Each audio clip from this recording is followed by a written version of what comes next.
Apesar de não ser muito conhecida pelo público, Roberta Felipe já substituiu grandes nomes da televisão brasileira em diversas novelas.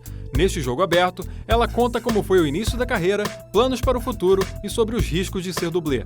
Roberta, como você entrou na profissão de dublê? Então, há 12 anos atrás, né, eu conheci o meu atual patrão que trabalhava numa outra empresa. Sim. E aí ele conversou comigo, falou, na verdade há 12 não, há mais tempo, porque há 12 anos eu trabalho como dublê. Sim. Então, pelo menos, uns 2 anos antes de começar a trabalhar, eu conheci. E aí ele falou pra mim assim, pô, eu tenho o sonho de fazer uma empresa, criar uma empresa de dublê. E eu vou te ligar, cara, eu vou te ligar pra você fazer parte dessa empresa. Aí eu falei, tá bom. Eu não acreditei, né, obviamente. Aí o tempo passou e ele me encontrou e falou, então, vai rolar. Falei, mentira, cara, não acreditei. Não estava acreditando. Não acreditei, porque eu achei que aquilo era balela, você escuta tanta coisa. Aí ele me comunicou, falou, ó, é o seguinte, vai ter um teste para um filme, não falou qual filme. Vai ter um teste para um filme, e se você entrar nesse filme, tu tá dentro. Entrou no filme, passou no teste, tá na minha empresa. A empresa era nova, tava começando e tal. E o filme era o Tropa de Elite 1, cara. Não fazia ideia do que era na época, produção metade gringa, metade brasileira. E entrei no filme e tô na equipe até hoje, nessa vida aí. E como existe uma preparação específica para entrar nessa área? Existe.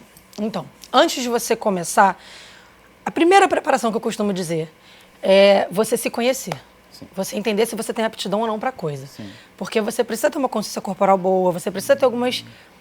Reconhecer os seus limites, né? É verdade. O limite é muito importante. Sim. Você entender que não é loucura, é trabalho.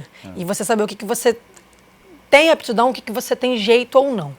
E depois disso você faz um curso, que é o Walter Bezerra, o meu coordenador de ação, quem ministra. Ele ministra um curso, a base, né, o primeiro nível do curso, você aprende coreografia de luta, reação de tiro, coisas mais corpo a corpo. Depois disso, conforme as cenas vão surgindo, por exemplo, tem uma cena para você pegar fogo. Quando vai ser? Vai ser daqui a 2 semanas. Daí a gente faz um intensivão em pegar fogo. Faz um intensivão de queda em altura, de atropelamento, de rolar escada. E vai aprendendo. Atualmente você está participando, fazendo algumas cenas da novela O Outro Lado do Paraíso, né? Queria saber se existe alguma diferença de uma novela para outra. Existe. Existe diferença porque são equipes diferentes, formas de trabalhar diferentes e ações diferentes. Sim. Algumas novelas puxam mais pra comédia, então as cenas são mais engraçadas, é alguém que tropeça e cai, rola uma escada, mas o pessoal ri. Outras novelas são das 9, por exemplo, são mais sérias, se alguém é atropelada porque é uma questão séria mesmo. A diferença é mais essa. E a forma de trabalhar da equipe também, caracterização, a gente vai se adequando. E dentre todas essas cenas que você já gravou, qual é aquela que você mais gostou de fazer? Olha, eu vou te responder. É porque foram muitas, né? É difícil. Puxar no HD. Mas assim, teve uma que eu gostei muito de fazer pelo resultado. Que foi a morte da Lívia e do Conde Felipe da primeira fase de Além do Tempo. Que eles caem de uma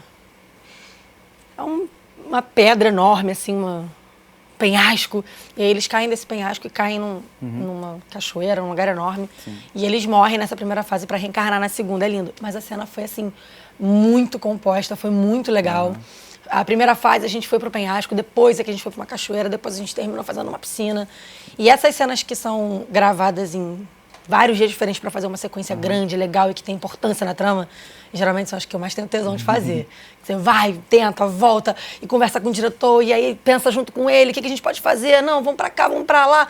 Isso aí para mim é tesão master, assim, eu faço amarradão. Para fazer o trabalho de dublê, é necessário você incorporar o personagem? Muito. Não dizendo só o personagem, mas como a pessoa, o ator que está fazendo ele. Muito, muito. O ator nem tanto, porque o ator que faz o personagem, na verdade, chega no momento que ele se anula, fica mais o personagem ali. Mas o personagem, ele tem trejeito, ele tem forma de andar, ele tem forma de se movimentar. Eu sempre dou esse exemplo muito legal, porque em A Força do Querer eu fiz muitos personagens. Geralmente eu faço muitas personagens numa novela. Mas em A Força do Querer eu fiz 2 muito expressivas, que eram a Bibi Perigosa e a Geisa, né? E a Geisa, a própria Geisa tinha fases. Quando ela era policial, ela era bem mais postura reta, movimentação mais seca, dura. Quando ela era cidadã, ela era mais tranquila. A Bibi era mais aquela povão, sabe? Bota a mão pra cima, bota a mão no bolso. Tudo isso você tem que olhar.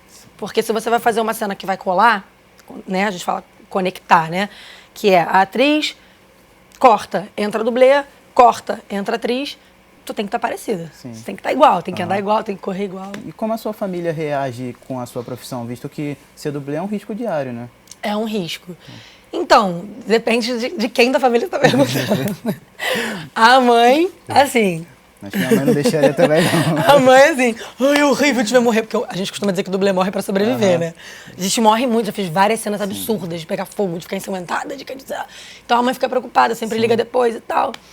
O pai fica amarradão, porque dele que eu trouxe essa questão mais de esportes, de aventura. O meu pai é um cara que sempre fez esportes radicais, faz até hoje. É um 60ão rock and roll demais, Radical, não para. Então foi com ele que foi a questão da luta, do esporte, tudo veio do meu pai. Então ele fica amarradão. Ele fala, cara, que legal.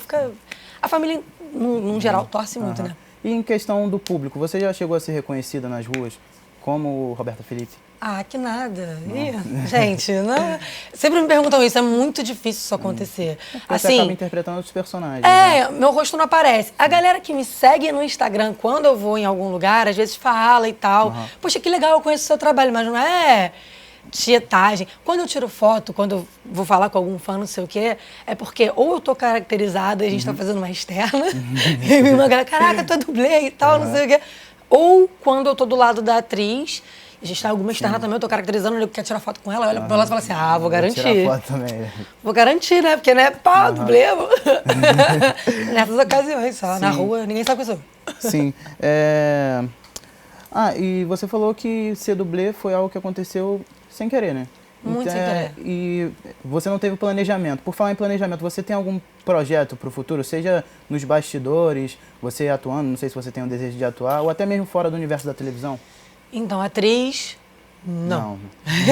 Não, porque eu não tenho talento para coisa, isso daí eu já aceitei, a minha limitação, entendeu? Então, amém. Mas eu faço cinema e eu me descobri uma boa diretora. Porque na faculdade a gente faz uns curtas, a gente vai se conhecendo e eu achei que eu era produção. Porque eu não sei se você percebeu, eu sou uma pessoa bem agitada. Eu sou multifuncional, mas eu entendi que eu até funciono como produção, mas eu dirijo bem. Sim. Então eu comecei a dirigir e comecei a entender que esse é o nicho que eu quero seguir. E apesar de essa ser uma profissão bem legal de se fazer, a gente sabe o risco que tem, como a gente já mencionou. O que faz muitas pessoas terem medo de seguir em frente com essa carreira. Diante disso, qual é o conselho que você poderia dar para esse pessoal, na questão até deles se sentirem inseguros com isso? Questão número 1, é o primeiro conselho que eu vou dar. O medo, ele não é uma coisa ruim, tá? Na minha profissão, o medo ele não é teu inimigo, ele é teu amigo. Você tem que ter o medo para ter certos cuidados. Então, quando alguém me pergunta, Roberto, você tem medo? Eu tenho, só que o medo não me para. Sim. Ele não pode te travar, ele tem que te colocar o pé no chão. Então é você ter ciência. Se tu quer ser dublê, tu tem que ter consciência. Ó, não é trabalho de maluco, não é chegar ali e se jogar, não dublê de borracha. Eu escutei muito, pô, mas tu não é dublê? Pô, mas tu não é... Eu sou dublê, mas tudo é carne, é osso, tá? Sim. Pode beliscar aqui, é de verdade. É tudo... Quebra, machuca, arranha, e amanhã eu tenho que gravar de novo, é meu ganha-pão. Então se tu quer ser dublê, toma conta de você mesmo. Quando fizerem a trelagem dos teus equipamentos, checa, seja cuidadoso. Porque o dublê louco, ele não dura. Ele não dura.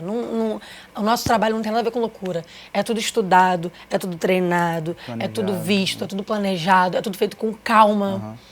Na pressa, no desespero, não faz. Então, quer seguir? Segue. Mas cautela é essencial. Não perde isso.